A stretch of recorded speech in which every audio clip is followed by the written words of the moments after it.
Xin chào mọi người. Em lại mới vào gà các bác nhá. Hôm nay là gà được 3 tháng rồi. Và em mới bắt là được hôm nay là ngày thứ 2. Đấy. Đợt này em bắt là gà chân nhỏ. Các bác thau ăn thịt loại này thì rất là ngon.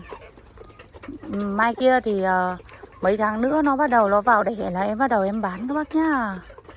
Các bác mà có nhu cầu mua ủng hộ em. Đấy, uống nước này.